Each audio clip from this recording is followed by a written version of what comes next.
বন্ধুরা, আপনাদের সামনে নিয়ে এসেছি একটি খুবই গুরুত্বপূর্ণ প্রশ্ন, যেটি হচ্ছে রিমাইন্ডার থিওরাম অধ্যায়ের প্রশ্ন। এই প্রকারের প্রশ্নগুলি রেলওয়ের পরীক্ষায় প্রচুর পরিমাণে আসে।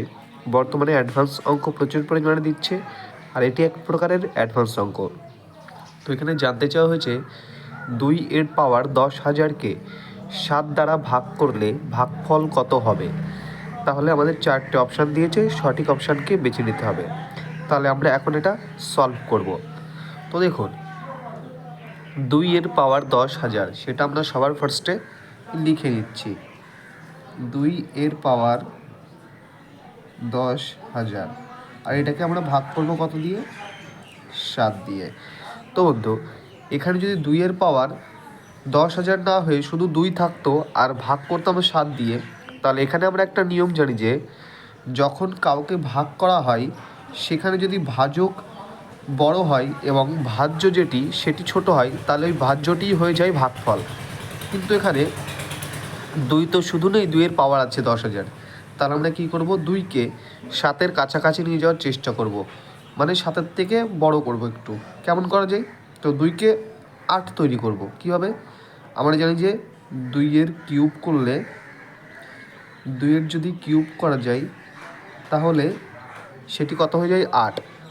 তো যেহেতু আমি পাওয়ার হিসেবে 3 নিয়ে নিয়েছি এই 10,000-এর মধ্যে থেকে, তাহলে এর পাওয়ার কত করা যায় 10,000-এ? তাহলে 3 তিরিক্ষে 9, 3 তিরিক্ষে 9, 3 তিরিক্ষে 9, 3 তিরিক্ষে 9, তাহলে হচ্ছে 9,999। একটা 2 অবশিষ্ট থাকছে, সেটা আমরা এর সাথে গুণ হিসেবে দিয়ে দিলাম বাই 7। এবার দেখো, তাহলে এই যে 2 এর পাওয়ার 3, এটা এখন আমরা কীভাবে লিখতে পারি? 8 যার পাওয়ার 3 3 3 3 ইন্টু 2/7। এবার আমরা জানি যে 8কে যদি 7 দিয়ে ভাগ করা হয় তাহলে অবশিষ্ট হিসেবে থেকে যায় কত? 1। তাহলে এখানে থাকছে 1, আর তার পাওয়ার হিসেবে থেকে যাচ্ছে 3 3 3। আর 7কে যদি 2 দিয়ে ভাগ করা হয়, 2কে যদি 7 দিয়ে ভাগ করা হয়, তাহলে আমরা জানি যে এখানে 2 ছোট, 7 দিয়ে ভাগ করা যাবে না, তাহলে 2 অবশিষ্ট হিসেবে থেকে যাবে। তাহলে 2। এবার 1-এর পাওয়ার আমি যতই করি না কেন, একই হয়, আর তার সাথে আছে কত? 2। তাহলে 2 1-কে 2।